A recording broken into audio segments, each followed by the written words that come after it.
Okay, here I am with Charles Buchanan, Chief Executive of Manston Airport. Morning, Andrew. Morning. And last night we had a meeting of Thanet District Council's Airport Working Party. It was the Council's draft response to the consultation. What were your thoughts on that? And you was there, wasn't you? I was, indeed. And what happened there at the meeting? Well, I think there are a few things that I'd like to say about the draft response. The Council is supportive of the airport. The Airport Working Party often says that it is supportive of the airport, and indeed their consultants' report recognised that the sort of flexibility that we are asking for in terms of the nighttime flying policy that we put forward is important to allow us to attract airlines to operate and base themselves here at the airport. It recognises that both in the freight and in the passenger markets.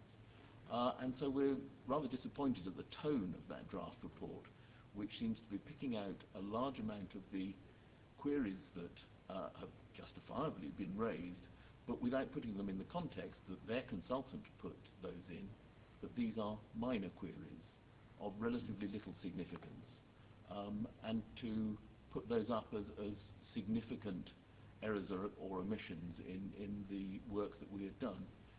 The Parsons-Brinckerhoff report concludes, overall, they are satisfied.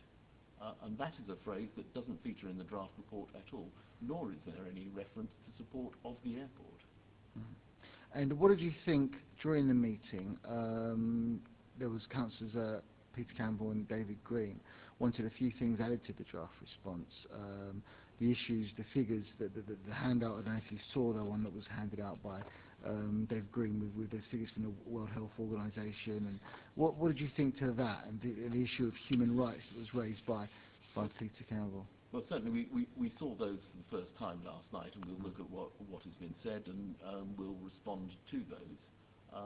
Clearly, we will take into account all the relevant considerations, but the World Health Organization issues in relation to noise are already dealt with in our report, and we'll expand and illustrate on those points.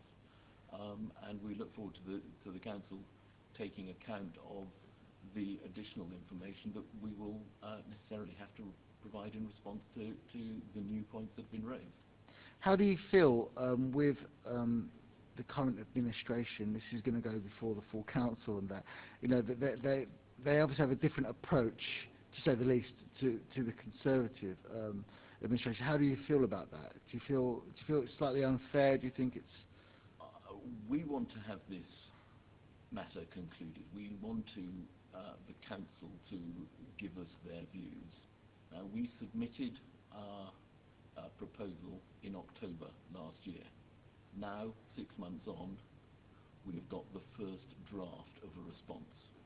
Now, I know that covers both administrations, and there will be arguments. There were last night about who was responsible for which. But we need to have this concluded, not just for the operation of the airport, but also for the community within which we operate. It's important for them to understand where we're going and to be clear about the plans that we have for the future. One question, we've gone over this ground before on the phone, and we mentioned it in the paper. The issue with the sale of the airport, what bearing, if any, does this have on the night flight consultation? It doesn't have any bearing. The airport is carrying on business as usual. The sale of the airport is the decision of our shareholder, that they think that a different owner would be better suited to developing this business, that their investment profile, their type of investment that they're looking to undertake isn't suited to the business that we have here at this stage. And so it is in the best interest of both the airport and of themselves that they move aside and somebody else takes over and takes it forward. This is an opportunity for the airport to develop, and new investment will bring that forward and will stimulate that growth. So it doesn't alter that situation at all. Because after the news came out, obviously both Conservative and Labour Council quick to cast the blame on each other for the handling of the night flight consultation, but this decision was made something that was separate from that. Would that be fair to say, or would you say that there is how the consultation's progressed does have a bearing on it? No, it's two separate issues. The sale of the airport is related to the position of our shareholder, its investment profile, and the position that the airport is in and will continue to be in growing and developing. That's a different matter to this particular policy issue related to nighttime flying. You're quite right that both administrations are happily throwing accusations one to the other. I just want to get away from that. This airport is more important than being a political football. It shouldn't be treated as such, and the fact that it is being used as a party political issue is detrimental to the airport and detrimental to the area. We have the opportunity to employ or generate employment for 3,000 people. Those are much needed jobs here, and we need the flexibility of our operation to be able to develop that opportunity. Job opportunities for the young, job opportunities for the people who are currently unemployed. The sorts of jobs that we have here are ideally suited for entry-level jobs, for people who are looking for their first jobs or to return to the jobs market. And explain a little bit what you were saying before, as actually we was coming out of the rest, about the thing about night flights and the percentage of night flights to day flights, but the issue with attracting more day flights through. The issue about nighttime flying is not that we will be doing lots of it. We have put a limit on in our proposal of the amount that we will be able to operate. But it's about our ability to attract airlines in. If you look at the schedule of EasyJet or Ryanair, they start early morning, 4, 6 o'clock flying, and they fly until after 11 o'clock, sometimes even after midnight. Now, they need to do that to get full utilisation of their aircraft.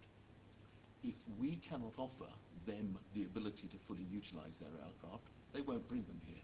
So not only do we miss out on that first flight in the morning and the last return at night, but we miss out on the 3 or 4 flights throughout the rest of the day as well. That's what the nighttime flying issue is about. It's about creating the opportunity to attract full-day programs as opposed to only having visiting aircraft coming in from another base somewhere at the other end of their route and coming in here just once a day or a few times a week each, but having those aircraft based here running multiple services from here on a daily basis. Okay, and speaking about Manston being a political footballer, I'm going to have to pass you on to another player because Nigel Farage came into Broadstairs earlier this week. Manston was aware of this, and he's sort of been quite supportive of the airport. What did you think about his comments? I don't know if he was aware. I knew that he was here, and I saw your report that he had mentioned Manston Airport, but I didn't actually see what he had said. Well, there's a full report in our Senate Gazette will be coming out tomorrow. But thank you very much. I will read it with great interest. But basically what he was saying was that Manston, it's important for Manston to develop, and he seemed to be quite behind sort of proposal for night flights and anything that would get the Manston Airport going. And how do you feel about that? Well, did you meet with Mr. Farage? I've spoken with him. I've not met him. No. Yeah. And what you spoken with him on the phone? What's the kind of feeling you get from the UK Independence Party? I of course will speak to anybody, even journalists, about the development of the airport. I'm passionate about the opportunity that this airport provides for the area, that it can be a real key stimulator to growth.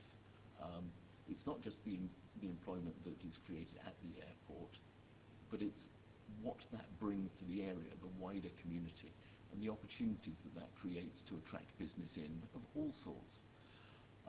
And if those are the things that he was saying, and those were the messages that he was giving, then I'm fully alongside it. Without actually seeing exactly what he said, I of course wouldn't sign a blank check of agreeing to everything that I haven't read. Okay, well, make sure you get a copy of it. Thank you very much for your time. Thank you. Okay.